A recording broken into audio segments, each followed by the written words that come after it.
Hey, check up. Let's play some D. Welcome to episode 26 of Play Some D. As always, I am your host. I am D, Coach D. Yep. And episode 26. It rings 26. Yeah, and this week is obviously more football. Yeah, more football. Um, we got the California recall that I actually been wanting to talk about for a while, but I waited to right before. Why not do it the day before the actual election happens? So I held off long time. Probably should have talked about this long time ago, but it is what it is. I purposely wanted to talk about it as soon as it was the episode coming up to the election.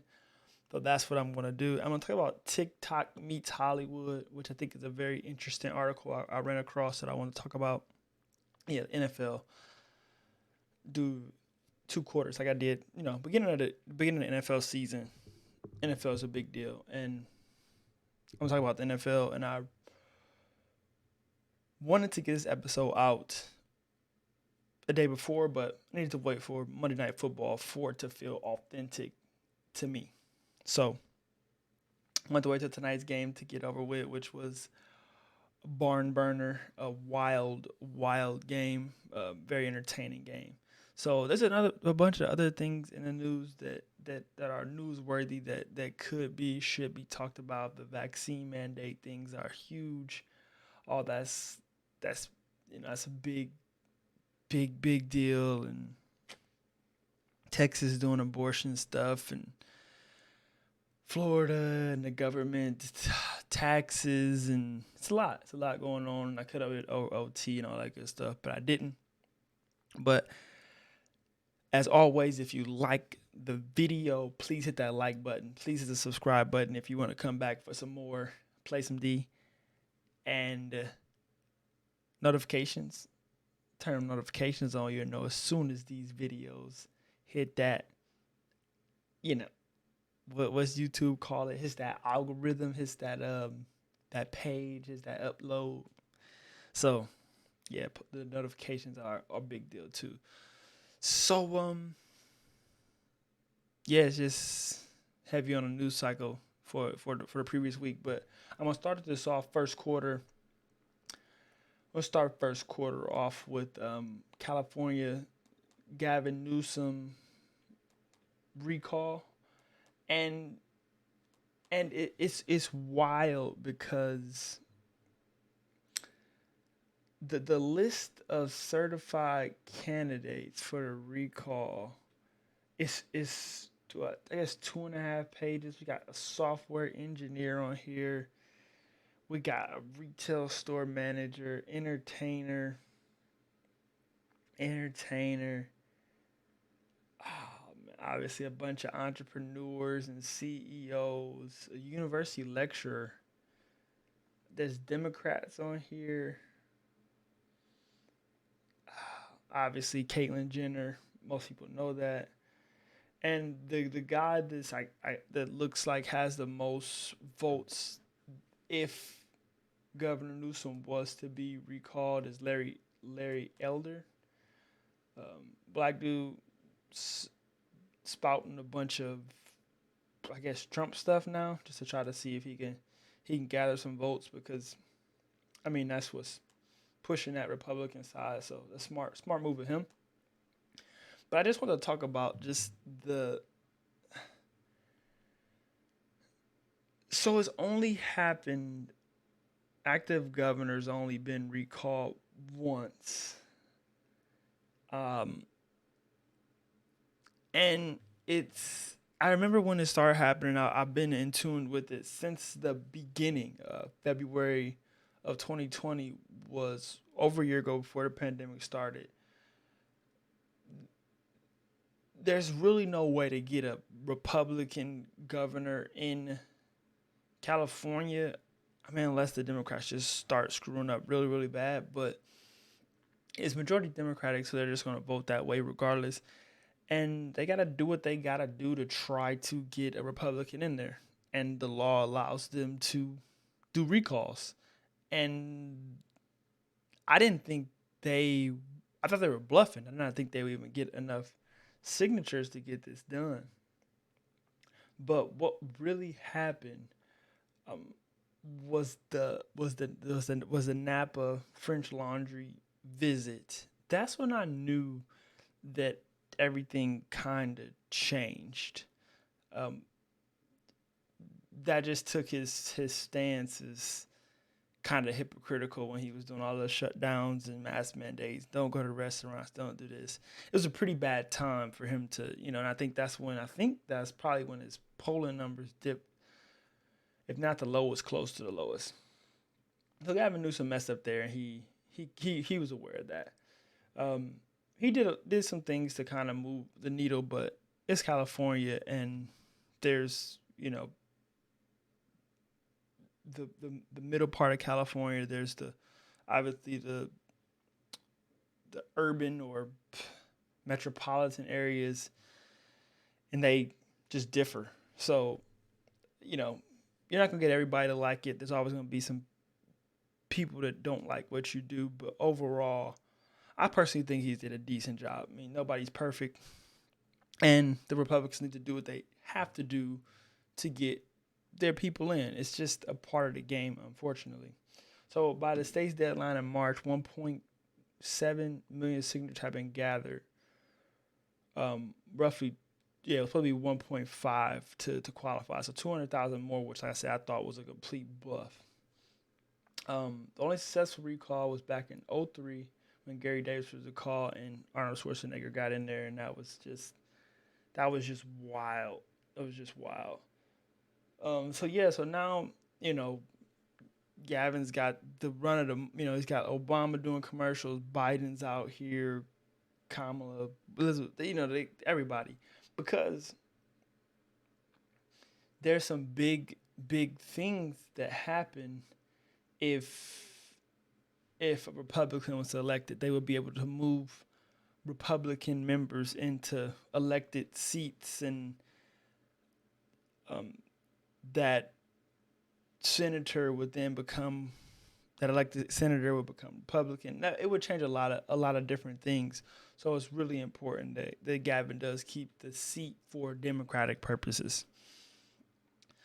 It's just a wild thing of how this works. I know there's a lot of people that are just saying get rid of this law to be able to do this, and you probably should. It shouldn't just be able to get 1.5 random million 1.5 million signatures in a state of over 20 something, however, odd million people. I might be even wrong on that. California population. Oh, 39.7 million residents. So to be able to get 1.5 million people, I mean, you could stand outside of like Ralph's and Marshalls and malls and gather these signatures up across the great state, the Golden State. I think California is the Golden State. I believe California is the Golden State. So yeah, it's not wouldn't be hard. So they got to figure out how to rearrange this recall thing here in California, and California needs to straighten out some things that just should be ironed out a little bit better. Just the state possibly doesn't work well for everyone. I saw a report today that California is the richest state, but the poorest. That's a little bit weird to even kind of think about. So yeah, the recall is it'll be interesting to see. It looks like Gavin will be okay, but I'll be interested to see the margin, just to see how many people actually really wanted him out is what I would really like to see. And I don't know if they'll show the numbers of how I would like to see who everybody voted for. If they did say to recall him, who got those numbers. I know, I think Larry Elder will be at the top of the recall, But I want to see who everybody else is voting for. I wonder how many Caitlyn got, just for me for me personally, just for entertainment purposes. But yeah, I've been following this pretty closely, and I didn't ever think he would. He's done a decent job. He hasn't been horrible. He seems like a reasonable guy. They just made some. He made a big error in judgment, and the pandemic didn't help him out one bit. It's just this is a state where it's not a one size fits all, and it's just so big. 40 million people. It's just hard to. You're just not gonna please everybody. And if all you need is 1.5 million to throw up a recall ballot, you know that's not hard to do with some motivation, some effort, and a couple dollars. So that's first quarter. I just really wanted to speak on it and just how the process goes. And yes, if a Republican got in, that would change a lot of different things in Washington. That's why you got Obama and Biden and Kamala. Uh, it matters. It matters who's the governor of the great state of California. That's faux show.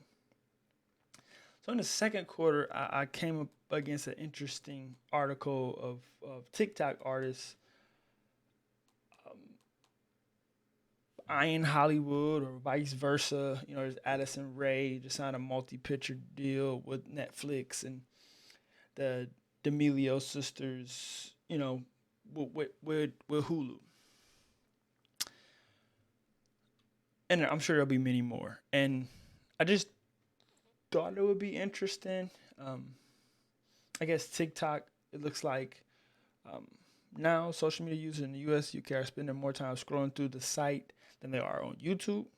That's from an app monitoring group, App Annie. That's app monitoring. So I don't know how accurate that is because TikTok is only viewed as an app. YouTube is viewed on computers. So I would believe a lot of people use it on computer as well as on their phone. So I'm pretty sure YouTube still wins, but it's a very interesting thing as far as app base goes. Now, the good thing that I like about this is Hollywood's looking for new talent in other ways, and just getting people in the casting room and hoping they do their best job. It's like taking your best test and hoping you get an A on it, and everybody else kind of tanks it or fails it, and you get the job. And then it's you're not repeating the same, you're not seeing the same people over and over and over again as all these companies are pumping out new content. So as it's pumping out a bunch of new content, you want to see different faces. And I think that's good here for, a person like me who doesn't use TikTok, and a person like me who, I scroll through YouTube, but I'm not a YouTube connoisseur. I don't know YouTubers, wouldn't know them from the next person. So seeing new faces, I love it when I watch TV shows, movies.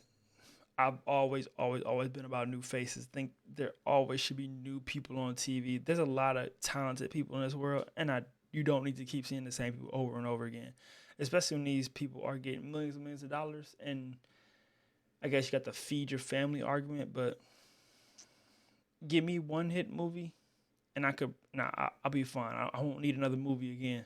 Promise you. Give me another hit movie with a couple $1 million, not even $1 million. Give me a hit movie, give me a couple $100,000, and I will not promise I won't be begging for another movie. What if I get another one? Would I be happy? Sure, but give me the opportunity to get one nice payday like that. So, the idea of keeping people rich. It's a part of the world we live in, so I understand that. But that's the good thing about this, and it'll attract more people. It'll attract YouTube Shorts is a big thing now, which is similar to TikTok. Instagram, there was a number of funny people on Instagram, and they're probably Instagram and Twitter, that got looks and got parts, but I don't think anybody got mega deals or anything of that nature like Addison and the D'Amelio sisters did here. Big bad thing about this is that even this article states, and the first thing I think of is that these people, everyone does a certain thing. So like when you sit in front of your camera, your audience, and you're doing what you do best, make a TikTok clip or um, maybe like what I'm doing, just sitting here talking about like I'm comfortable in that setting. You get on set, you got lighting, you got to read a script. Things get different. So you want to put good content out. The studios want people in seats buying or in seats subscribing, whatever. They want people paying. We don't know what's good or not until we have paid. So the studios don't I don't personally think they totally care because you bought that Netflix subscription or you have it already or the Hulu subscription or you're going to the movies to see it. You already paid your money. Most people not ask for a refund if the lead actress stinks. Like that's just not gonna happen. So you run that risk of putting some really bad stuff out and tainting your production company, brand, publishing, distribution. I just think that all goes into play because when I watch bad stuff, I'll be like, who made that? Who was the director? And if I see that director again, I'm like, last time I saw that was bad. Especially with so much content out, and you know who's good, you know who cares about their stuff, and there's just so many ways to watch different things nowadays. Is that you put an Addison Ray or whoever on the big screen and they stink, and you sold me on that. It's like, fool me once. That's the saying, but fool me once with content is really all you need. And, people are not coming back. That's why everything is a little, unforgiving except TikTok. You can mess up on TikTok or Instagram and post another video a couple hours later and that be funny that made up for the last one. You can recover off that. But when you're bad for a whole hour and a half, you're not making another movie tomorrow to better that. So that's the idea. It's interesting. I'm happy they are trying to find new talent in different places, and that is a good place to go because you do have an audience behind said entertainer, and that's what these companies want. They want money behind someone, especially if they bring them over. You even see some job applications that ask for like, depending on what you're doing, like host and you got to have a following of so many people, and they expect a certain amount of those people to actually follow you to whatever you do. So it is what it is. And Tik Tok Hollywood, second quarter.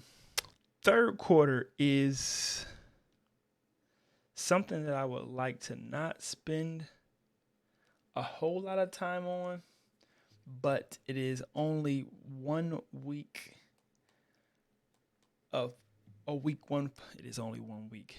There's only happens once a year where it's the first week of NFL football. This was it. It was pretty darn good, and we kicked it off with Buccaneers and Cowboys, which turned out to be a really good game. I thought it was going to be a total blowout, and it actually wasn't, but Tom got the ball last, and Tom got her done. As far as Sunday went, Sunday had some really good games. The Steelers and Bills, which people just thought the Bills were just going to smoke the Steelers, which I thought was kind of strange, as well as the Browns and Chiefs. Another really good game. Dolphins and Patriots, a really good game. And what we thought would go opposite was Saints and Packers. I thought, I wouldn't have bet the game regardless as far as betting goes. I like to wrap it all around betting, but would never thought the Packers would have laid 3 points and Saints would have scored 38. Maybe like 24-10 Packers, 28-10 Packers, 28-13 Packers, something like that. Packers, yeah, Aaron Rodgers. I don't know if it was I talked about this to a few family members about him just maybe throwing it in Green Bay's face, maybe just tanking it. I don't think he would do that though, but that absolutely would have looked like to me. So he said it was just one game, so we'll see. 49ers pretty much blew out the Lions, and then they kind of choked it out at the end there. Should have been like 41-17 if that onside kick doesn't happen. It's probably like 41-17, so that ended up being a blowout. Um, Teams that were impressive were the Eagles. Don't think Jalen Hurts is any good personally, but he played really good against the Falcons. I think the Falcons are awful. I always thought the Falcons were awful. I thought the Falcons are at the bottom of the league with the Texans and Jags. Falcons are, well, we'll see. But I did think the Falcons would be, kind of bad. Other impressive players this week was I commend Joe Burrow for going out there. I mean, I think he's like 8 months removed from ACL. He just doesn't even look fired up about playing. He just kind of knows he's got to like thug it out there. So I hope he stays healthy. So kudos to him.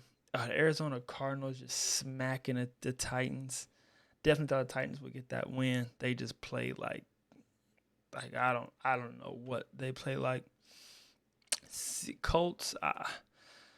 Thought the Colts Seattle's game would be that. I thought it'd be Colts in Seattle and Steelers and Bills. That would be the. I thought the Colts in Seattle would be that Vikings Bengals game, and Colts just never really stood a chance.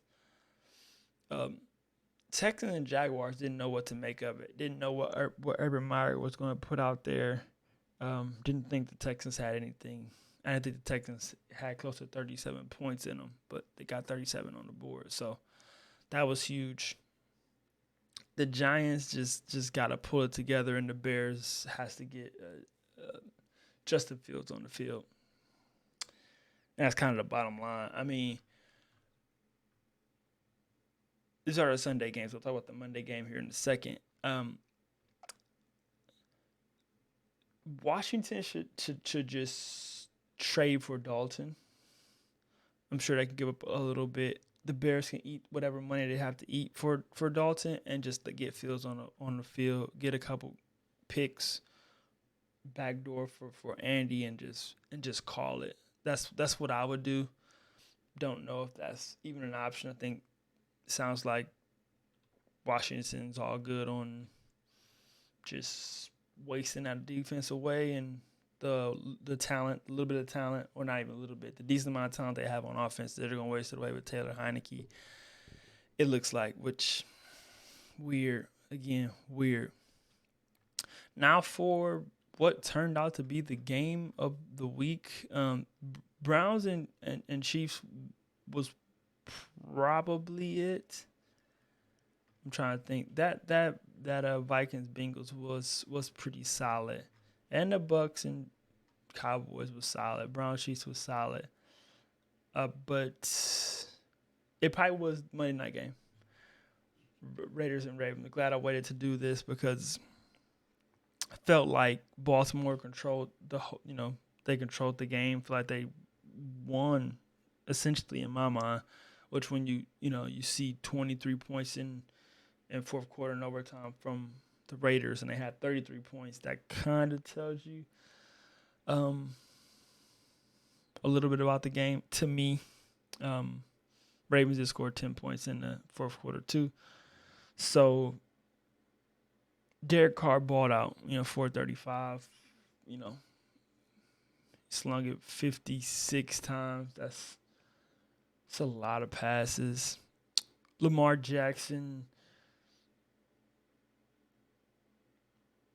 the pass rush was getting there. I can't lie, but he always, his progression didn't happen enough. He looked to run too much. They didn't move the pocket. They could have did some read options that moved the pocket for him to pass from it. They got Andrews, they got Hollywood Brown, Sammy Watkins. They got some guys that throw the ball to. And I just think the play calls weren't clever enough, especially when the pass rush would be bearing down on them on those known throwing downs. I know they're not necessarily a throwing team, but with all their running backs out and the new running backs not quite there yet, that's a thought the game plan should have been a little bit better for them. Now, should the defense had held up? Maybe so. But, Marlon Humphreys was out. He was a little banged up. Marcus Peters is gone. Guys get hurt and, cover zero and things of that nature is cool and all. But you got, Waller, Ruggs is pretty, it's just tough. It's a little bit tough to count on a defense to close out a team with some weapons. Raiders got 2 running backs. They got some receivers. They got a really good tight end. And David Carr can, sling that baby. Another really good thing about the Monday night game was I'm going to look in the morning to see what the ratings was on actually the ESPN broadcast and the ESPN2 with Peyton Eli. I thought the Peyton Eli broadcast is just way, way better than anything.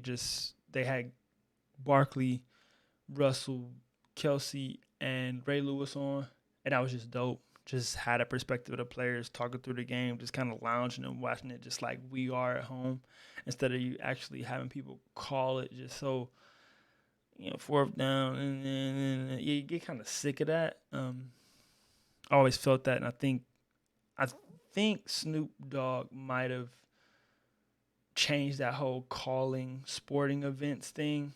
People want to hear that raw emotion and just watch it like a human and not like a broadcasting robot. I don't know. So that was an A+ from ESPN on the broadcast tonight. And yeah, Ravens. I won't say they choked the game, but Lamar does have to be better, and he knows that. And the play calling should have been better, especially in the fourth quarter. They should have been prepared. I just think they felt as if everybody else felt that they controlled the game and they were just kind of going to win that one. And if they really needed Lamar to make magic, he would have, and he was trying to, but those fumbles were costly. And if he doesn't fumble, the first fumble, they probably go down and kick 3 at least. They move the ball pretty easily. So, but great game though. All in all, great game. What happened to OT with, the touchdown, not a touchdown, interception, fumble, about to kick a field goal, false start, or delay a game, whatever it was, and then touchdown. Just crazy, good, wild game for NFL Week 1. I will not be doing Week 2, Week 3 now. It's only one Week 1 a year. It's excitement. People want to hear about it. I want to talk about it. So that's it. And that's third quarter. And fourth quarter is on par with more football stuff as last week. I take the 2 endings and just fourth quarter is a perfect segue of fourth quarter in NFL and field goals. I haven't totally figured it out yet, but I hate field goals. I've hated field goals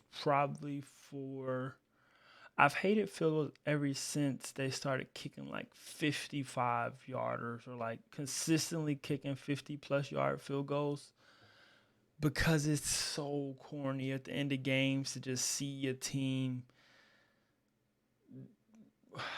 run out the ball, run to the side, kneel, run, line up the kicker, timeout, ice the kicker for a guy that's trained to kick the ball 60, 70 yards.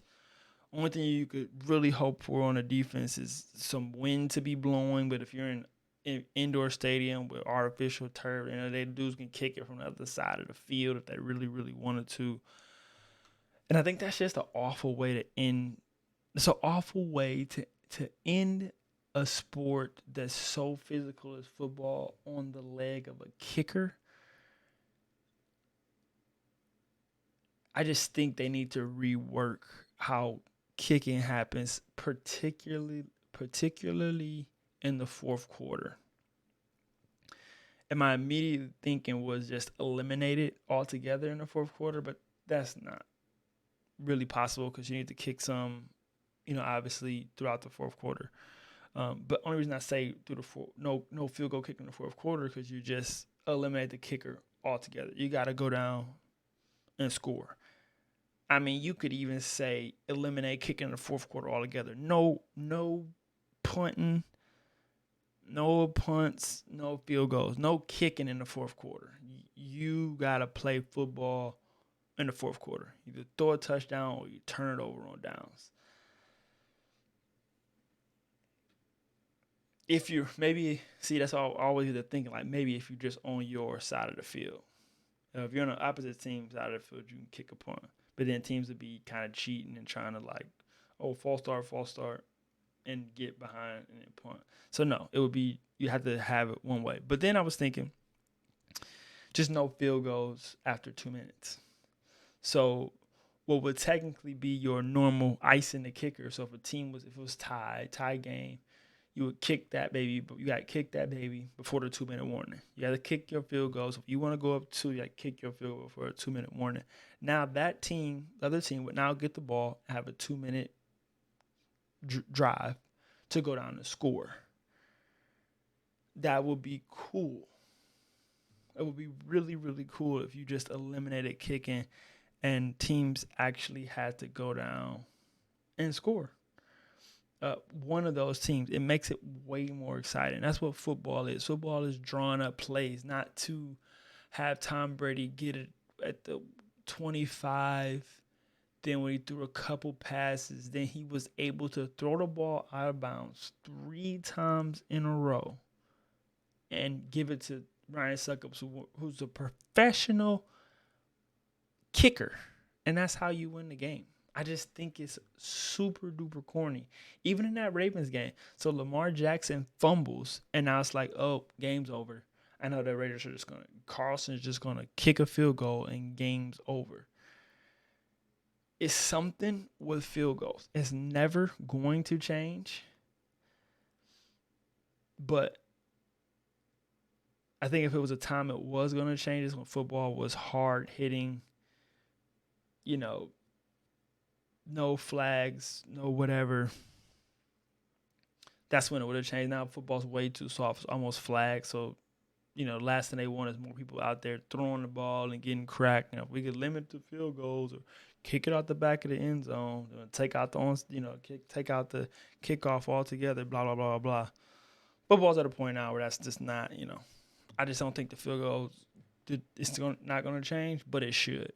Field goals should go away, especially at the end, because it's just so anticlimactic for a team to be able to, especially with you can't get physical with receivers. And like I said, Tom Brady moved the ball. I mean, everybody knew that if he had 20 seconds, 30 seconds, that he was gonna get the ball. You got to get it to the 40.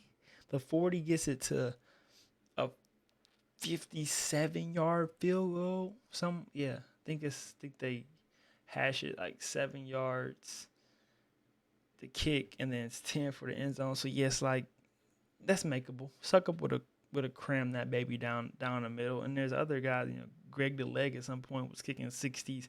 I don't even know. Justin Tucker wants to kick a 70-yarder. I don't want to hear that. I do not want to see a kicker win the Super Bowl on a 70-yard kick. I don't ever want to see anything like that. I'd rather it be a blowout. I do not want to see a kicker win the game in the Super Bowl 70, 60 yards, something stupid like that. I think that's just a corny way to lose. Football should be played between the lines, getting touchdowns, being physical. I think that's just the sport. I think it would be silly for in the NBA if, you get down to 2 seconds left, call timeout, and then you're able to shoot 2 free throws. Just, draw up a play that allows you to shoot 2 free throws. That is so weird. Or baseball I don't even know if baseball has an equivalent to it. No, baseball doesn't. You have to, you got to pitch and you got to hit the ball. Baseball does it right. You got to play to the end. You got to try to hit, make rip runs. You play to the end. I mean, same with basketball. You play it all the way through to the end. All the sports do, except football. You can kick a field goal, which is mind blowing. And then overtime is stupid.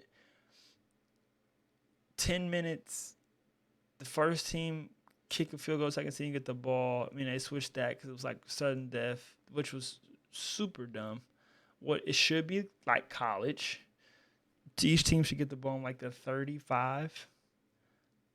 College is 25. NFL overtime should get the ball at the 35 or maybe the 40. Probably the 35. And you play it out. Go. You kick a field goal the first time. After the first overtime, you got to go for two. It would be over quicker than actually playing overtime. Or you just overtime, get it at 35, and you don't kick a field goal. You go for two. Each team gets the ball. You go for two. You don't kick a field goal. Field goals. Field goals drive me crazy. Fantasy. You pick a kicker. Why? Who cares? Who cares about a kicker? It's gambling. Like, you don't know which team is going to move the ball and not score a touchdown, kick a field goal. Who likes their kicker this week to kick field goals? I hate field goals. That I do. So, NFL, if anybody in NFL ever gets a hand on this clip, you guys need to rework field goals. Get them out of the fourth quarter, particularly under 2 minutes. Game-winning field goals should no longer exist unless they're done before the 2-minute warning. Wouldn't even be mad at it being like at the 3-minute mark or like the 4-minute mark. Just saying. That was episode 26 of Play Zombie. And like I said, just so much stuff that I could have dwelled on, talked about, but been really griping about. It's football season. I think it was just perfect time to talk about field goals. NFL Week 1 wasn't not going to talk about the fans being out there. It was so cool to watch, just like the NBA was when fans was back. Hollywood found a new talent with TikTok and social media. Not mad at that at all. And then the California recall, which is just a clever. You just you play the game, and that's how the Republicans going to try to get somebody as the governor of California. It's the rules,